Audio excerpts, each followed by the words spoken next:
उत्तर प्रदेश के एक छोटे से गांव सोनपुर में रहने वाला 15 वर्ष का लड़का आरव अपनी मेहनत और जिज्ञासु स्वभाव के लिए पूरे गांव में जाना जाता था।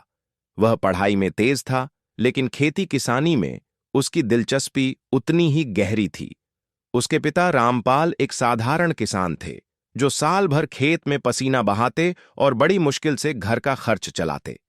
गांव में मोबाइल और इंटरनेट की सुविधा भले ही सीमित थी, लेकिन आरव को जितना भी मिलता वह उसका उपयोग नई नई बातें सीखने में करता।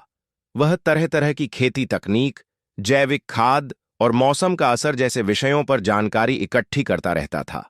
उसके पिता अक्सर हंसते हुए कहते, बेटा, किताबों और मोबाइल से खेती नहीं होती, खेती तो खेत में होती है। आरव मुस्कुराकर जवाब देता, पिताजी, अगर पुरानी मेहनत में नई जानकारी जुड़ जाए तो कमाल हो सकता है। एक साल सोनपुर पर संकट आया। बरसात समय पर नहीं हुई, कुएं सूखने लगे, नहरों में पानी कम हो गया, खेतों में धूल उड़ती थी और फसलें झुलसती जा रही थीं। गांव के कई किसान कर्ज में डूब गए। रामपाल की हालत भी अलग नहीं थी। उनकी आधी फसल तो बारिश न होने के कारण नष्ट हो चुकी थी।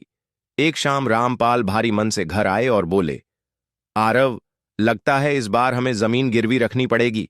फसल के बिना घर कैसे चलेगा। आरव का दिल कांप गया। वह अपने पिता की आंखों में छिपा दर्द पढ़ सकता था। कुछ पल चुप रहने के बाद उसने कहा, पिताजी, अगर आप मुझ पर भरोसा करें तो मेरा एक उपाय है। रामपाल ने हैरानी से पूछा, उपाय? कैसा उपाय? आरव बोला, वह मैं कल खेत में दिखाऊंगा, अभी नहीं। अगली सुबह सूर्य निकलने से पहले आरव अपने पिता को खेत में ले गया। उसने छोटी छोटी कई क्यारियां तैयार कर रखी थीं। क्यारियों में पुआल की मोटी परत बिछी थी, जिन पर हल्का पानी छिड़का गया था। यह सब क्या है? रामपाल ने पूछा। आरव ने उत्साह से कहा, पिताजी, इसे मल्चिंग कहते हैं।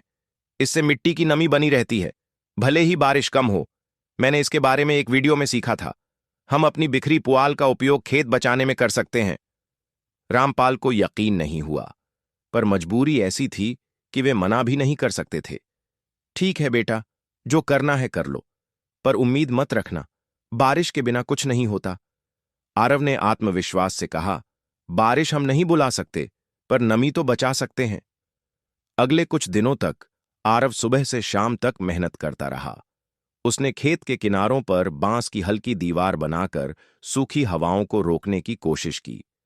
उसने बारिश का थोड़ा बहुत पानी इकट्ठा करने के लिए छोटे छोटे गड्ढे भी खोदे, जिन्हें रिचार्ज पिट कहा जाता था। पूरे गांव में चर्चा होने लगी, रामपाल का लड़का अब खेत में जुगाड़ लगा रहा है। बच्चे क्या खेती समझेंगे? ये सब किताबें और मोबाइल की बातें खेत में नहीं चलती। पर आरव को किसी की परवाह नहीं थी। वह बस अपने काम में जुटा रहा। एक महीने बाद जब गांव के अधिकांश खेत सूखे पड़े थे, रामपाल के खेत में हल्की हल्की हरियाली दिखने लगी। मल्चिंग के कारण क्यारियों में नमी बची हुई थी। पौधे धीरे धीरे बढ़ रहे थे। यह देखकर गांव 2023 के किसान हैरान रह गए। गांव के बुजुर्ग किसान चौधरी जी खेत देखने आए। उन्होंने पौधों को ध्यान से देखा और बोले, रामपाल, तुम्हारे यहां तो चमत्कार हो गया। यह लड़का सच में बड़ा होशियार है। रामपाल ने पहली बार गर्व से अपने बेटे को देखा। हां चौधरी जी, लगता है इसने सही किया है। आरव खुश था, पर वह जानता था कि असली चुनौती अभी बाकी है। बारिश अभी भी नहीं हुई थी और सिर्फ हिम्मत से खेती नहीं चलती। करीब 2 हफ्ते बाद तेज गर्म हवाएं चलने लगीं। खेतों में खड़े पौधे झुलसने लगे। रामपाल चिंतित थे। उन्होंने कहा, अब तो सब खत्म हो जाएगा आरव, इतनी गर्मी में कौन सा पौधा बचेगा। पर आरव फिर तैयार था। उसने गांव के तालाब से एक छोटी सी मोटर लगाकर ड्रिप पाइप का छोटा सा जुगाड़ बनाया था। पाइप के छोटे छोटे छेद पौधों की जड़ों में बूंद बूंद पानी पहुंचाते। पिताजी, इससे पानी भी बचेगा और पौधे भी, उसने कहा। रामपाल ने आह भरी, तू कैसे सोच लेता है इतना सब?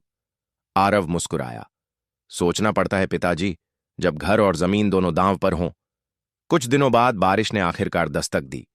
देर से ही सही, पर प्रकृति ने अपनी दया दिखाई। खेत में खड़े पौधे झूम उठे और जब फसल तैयार हुई तो वह पूरे गांव की फसलों से ज्यादा अच्छी थी। कटाई के दिन गांव में खुशी मनाई गई। चौधरी जी ने पूरे गांव के सामने कहा, आज मैं मान गया कि नई सोच और पुरानी मेहनत मिल जाए तो चमत्कार होते देर नहीं लगती। रामपाल, तुम्हारा बेटा हमारे पूरे गांव के लिए मिसाल है। गांव के कईयों ने आरव से तकनीक सीखनी शुरू कर दी। वह बच्चों को समझाता, खेती सिर्फ हाथों से नहीं होती, दिमाग से भी होती है। रामपाल की आंखों में गर्व के आंसू थे। उन्होंने आरव को गले लगाते हुए कहा, बेटा, आज तूने सिर्फ हमारी जमीन ही नहीं बचाई, हमें नई राह भी दिखाई। मैं गलत था कि किताबें और मोबाइल खेती में काम नहीं आते। अब मुझे समझ आ गया, ज्ञान कहीं भी मिल सकता है, बस उसे अपनाने की हिम्मत चाहिए। कहानी की सीख, नई सोच और मेहनत मिल जाए तो किसी भी कठिनाई को हराया जा सकता है।